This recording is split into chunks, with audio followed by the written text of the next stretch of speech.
I'm Walt Gerber with the Antique Piano Shop. I'm sitting at a 1911 Apollo Player Grand Expression piano. It was built in 1911 by Melville Clark, who started building pianos in the late 1800s and began building player pianos in the early 1900s. He designed the original upright 88-note player system, which was later adopted by the industry in the 1920s.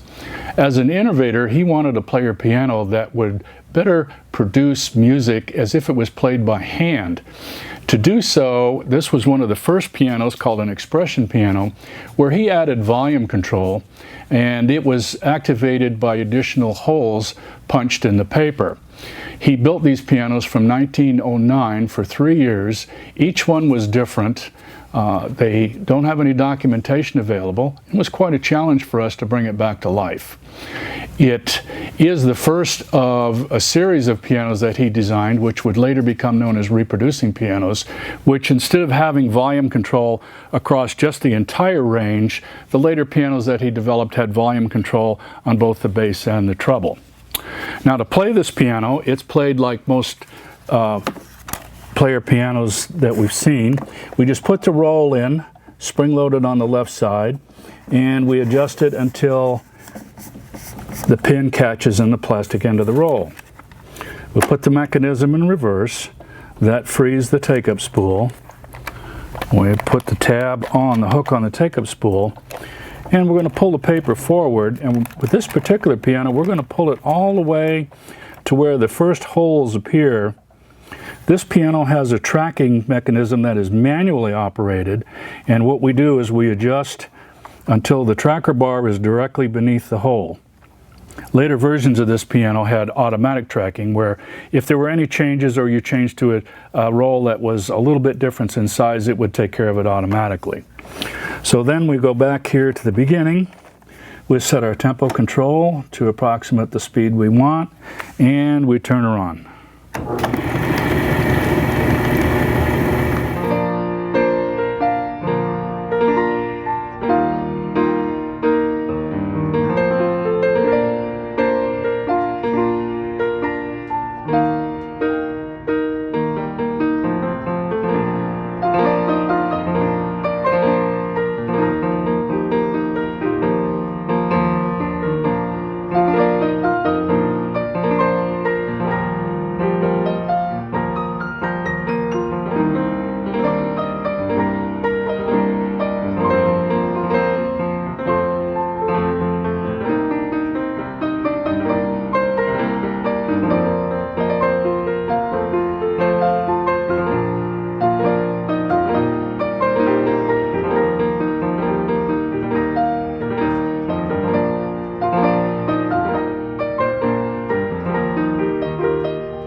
When you're playing regular rolls on the expression piano, you want to have the expression lever in the off position and the continuous play in the off position. You can, however, add your own expression to the music by pushing the soft button or the loud button and adjusting the volume.